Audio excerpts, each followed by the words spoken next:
Okay, so I got a question from a student last night, and I'm only just now getting to it. She sent me a picture of a couple Post-it notes, and this one is. Can you see these from the video?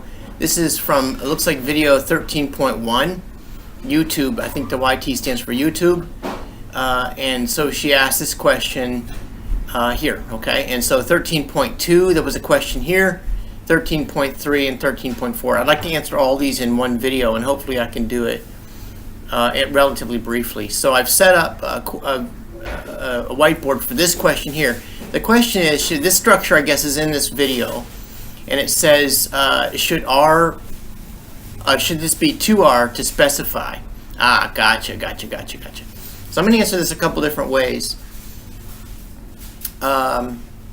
But I'm going to go here to my sketch pad to answer this, okay?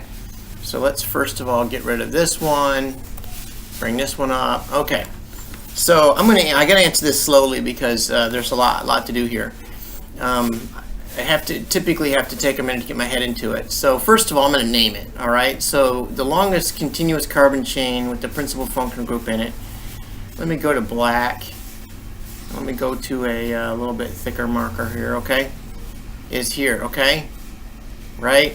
It's 1, 2, 3, or 1, 2, 3. You know what I'm going to do? I'm going to do this in a separate layer so I can disappear it. Let's go here. Okay. So it's either 1, 2, 3, or 1, 2, 3. Right? Well, this is an alcohol chapter. There's a hint right there that you're going to want the alcohol, the hydroxyl, to have the lowest configuration or the lowest number. So I think the term we used, or term that Klein used, is locant, right? So the lowest locant for hydroxyl is 1. So it's going to be 1, 2, 3, and the the longest carbon chain is propane, right? So we know that we have to change the ending to account for the principal functional group, which is here. And so we're going to say propanol, right?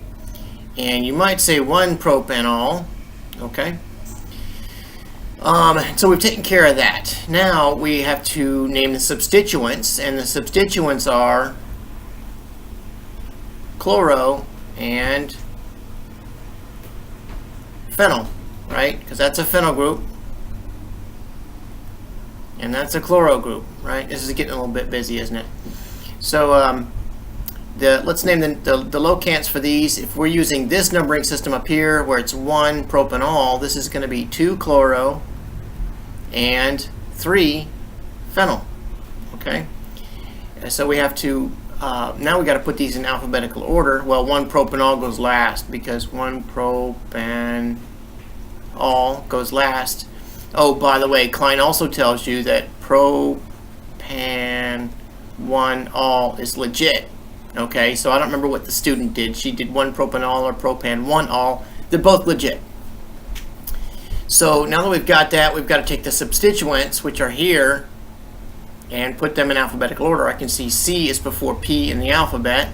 So it's 2-chloro, 3-phenyl, 1-propanol, right? Okay, now we have to say, so this is because there's a chiral center right here. Agreed? There's a stereogenic center right there at that carbon. So I got to get rid of this layer. This is overwhelming now. I'm going to go here to another layer, disappear that one, and we'll come back to that in a minute. But we're going to go here and say, all right, so if this is our stereogenic center, then we've got to number the groups. This group, and there's a hydrogen here, right, which comes out in front.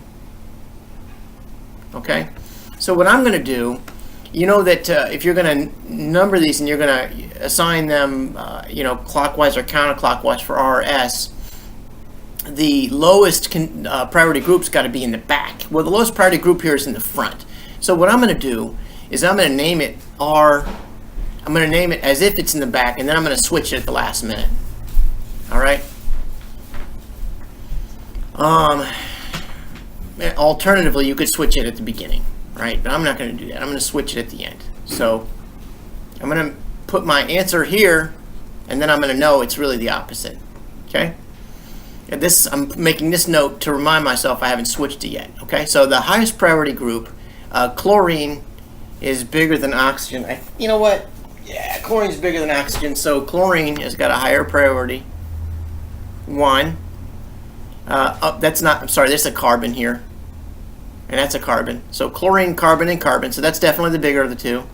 This is chlorine. I'm sorry, this is chlorine. This is, now I got to compare this carbon to that carbon. This carbon's got an oxygen on it. That carbon's got another carbon on it. So this is going to be number 2. And this is going to be number 3. Okay? So now what I'm going to do is I'm going to go 1, 2, 3. That's counterclockwise, which is S. But aha, I've got to change it at the last minute, so it's R. All right? So we know that it's R.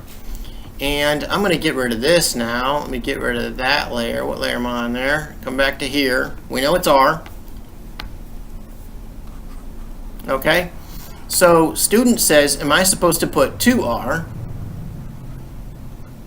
Right? Or can I just put R? And by the way, I think we're going to find some inconsistency with parentheses and dashes and commas and such. So I'm going to put parentheses around these. Probably, I'm not even sure I'm going to be 100% consistent on that. So it turns out there's only one stereogenic center here. And since there's only one stereogenic center, we could simply say 2. I mean, simply R. R, 2, chloro, 3, phenyl, 1, propane, all. Okay? Now the last thing I'm going to do, and I know this is going to drag the video out a little bit. The last thing I'm going to do is I'm going to open up Marvin Sketch. This is a software which is free, and it goes on any, it's platform independent, so you can use it on a Mac or a PC or a Linux. I'm opening up this guy right here, and I'm going to build it and check my answer. All right, I know this is going to take a couple minutes, but I think it's a neat tool students can use. So I'm going to go here, click, boom, click, boom, boom, boom, boom, oxygen, boom, whoops, Control Z, boom. See what I'm doing here? I'm going to come here.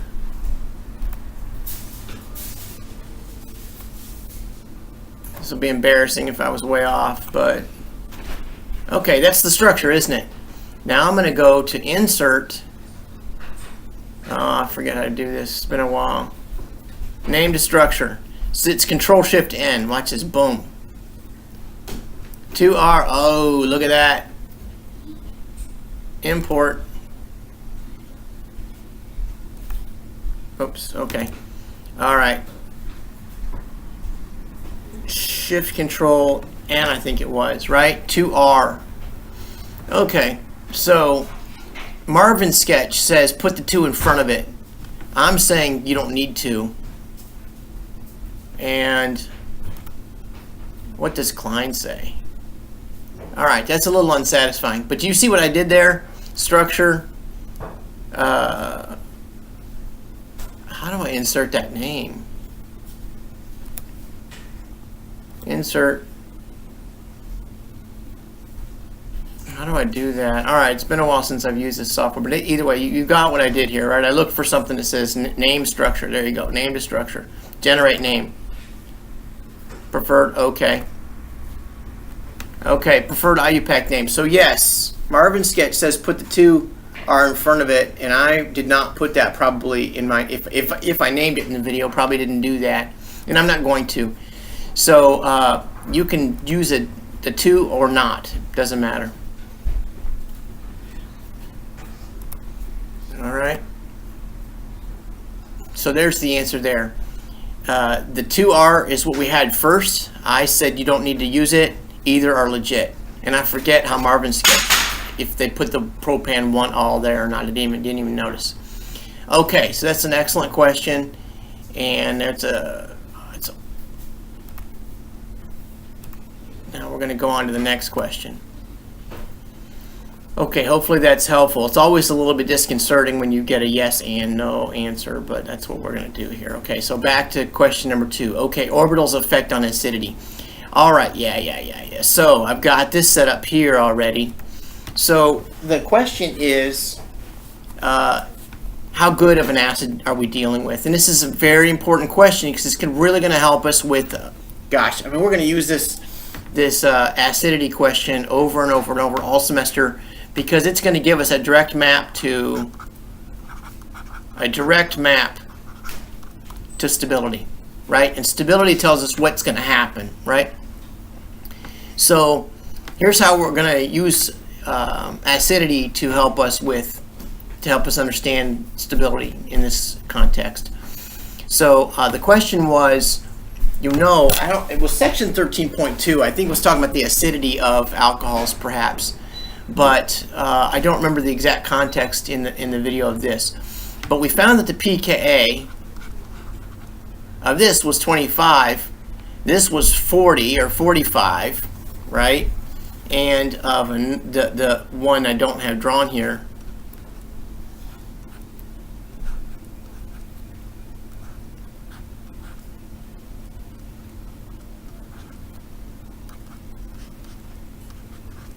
this is 45 or 50, okay?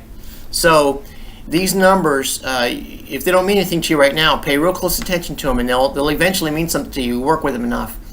It turns out this is not a good acid. This is not going to happen because it's so low, okay? This is a horrible acid, so it's not going to happen. But now we've gotten to the point now where we're 10 to the 15 times better of an acid. All right, and so we find out in the alkynes chapter, which I've got my book open to this. This is on page 470. Really, the answer for everything you want is on page 470, okay? I'm talking about it, but if I'm putting you to sleep, or if this is just torture to listen to, go to page 470 and read that. But what we're told on page 470 is, watch this. This is much more likely to go. This reaction, I'm going to call this reaction 1 and reaction 2. Reaction 1 is much more likely to go forward because of the stability of this guy. Yeah, it doesn't help, doesn't it? It looks like another double bond. And the question is, why is that so stable? Well, let me go back to chapter 3 now, which I believe was on page 119. Page 119. Klein gives a little acronym, which is ARIO, where A, this is for predicting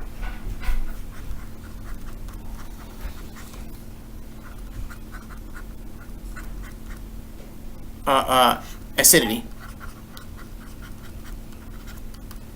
You know what? Let me turn this off for a second, okay, and go to another layer and say that this. I'm going to go back to chapter 3 for a second. HA is in equilibrium with A minus plus H plus. This is also Chem 2. All right, we did this in Chem 2. Now, here's what we're going to say. We're going to say, watch this now, that the acidity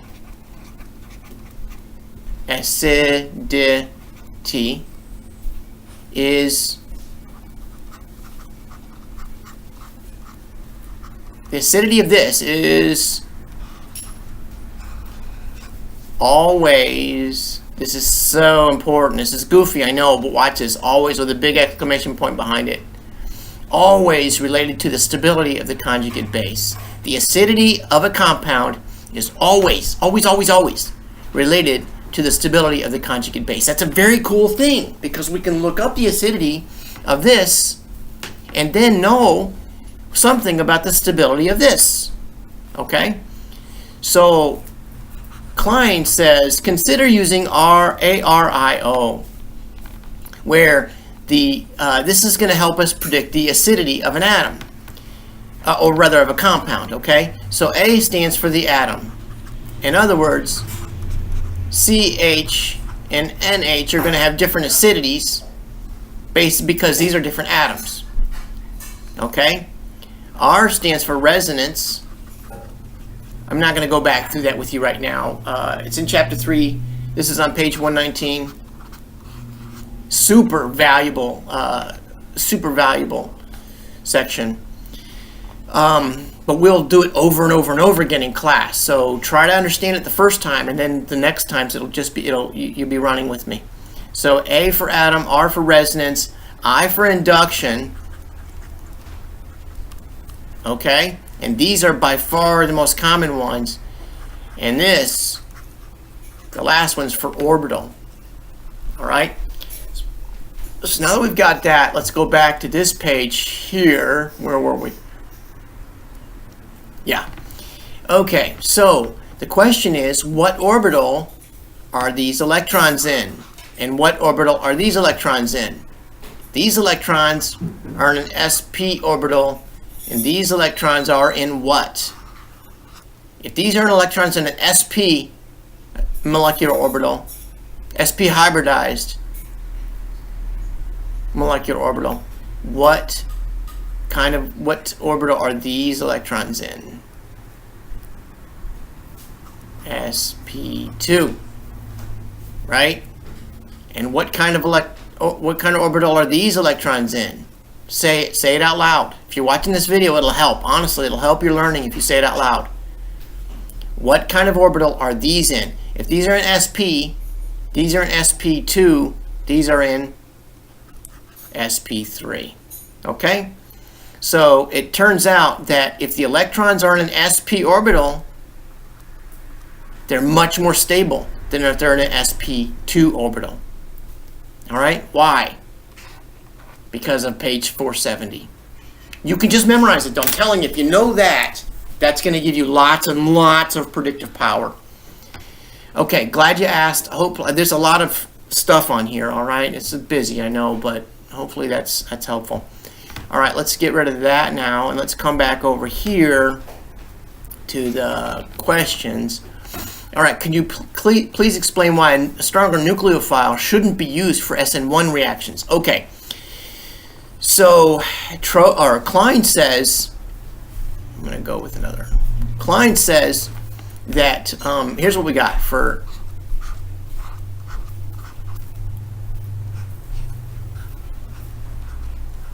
let's go SN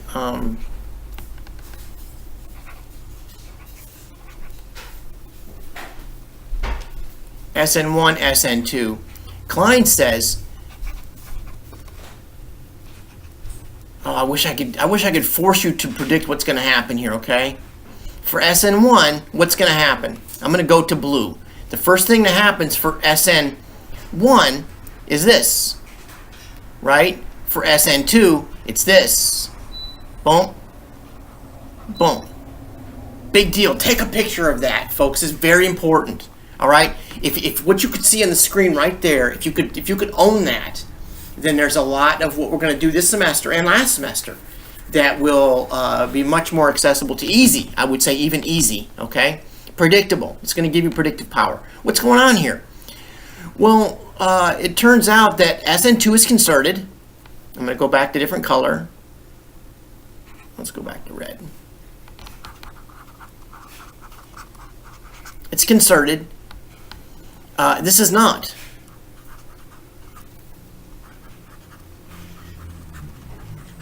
What does that word concerted mean? That means that these two electron actions are happening together. They're happening at the same time. This one's not. So I would say with this picture here, I would like to say to you, this is why you don't want a strong nucleophile for SN1. Because this is slow. And this is fast. Okay? Now, since this is concerted, this happens at the same time as this. These electrons, the leaving group leaving, happens at the same time as the nucleophile coming in for SN2. All right? Now, this is why you don't want a strong nucleophile if you want SN1. Because if you have something fast, if you've got this guy coming in, you're going to get SN2. If this happens first, I don't know how to write this out. Watch this. If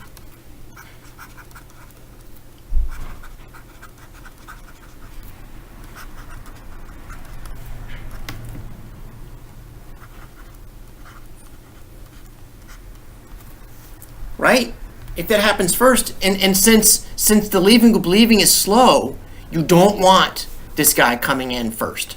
All right, I'm not sure that was clear, but we can certainly talk about this more in class. I'm glad you asked the question, and the more you think about this, the more you wrestle with it early, the better your life is going to be later. Okay, in 13.4, the last question here. I don't know if you can read these from where you're sitting, but the reason that lithium aluminum hydride reacts violently in water is because this is a weak bond. Yeah, I'd say so. It's easier to break. Just got a needle in my foot. Someone left a needle on the carpet. All right. Pardon me. The reason, can you take care of that, baby? Yes. Thank you. The reason lithium aluminum hydride reacts violently in water is because aluminum, the hydrogen bond, is a weak H bond. It's not really technically an H bond, okay? So can I get rid of that? So an H bond is a term we use for something special. So it's a weak bond, and it's easier to break this, and it's more reactive. That's exactly right. So what happens is, yeah, the student is exactly right. So let me go back over here, open up a new page, get rid of my old page here, and say what you've got is aluminum hydride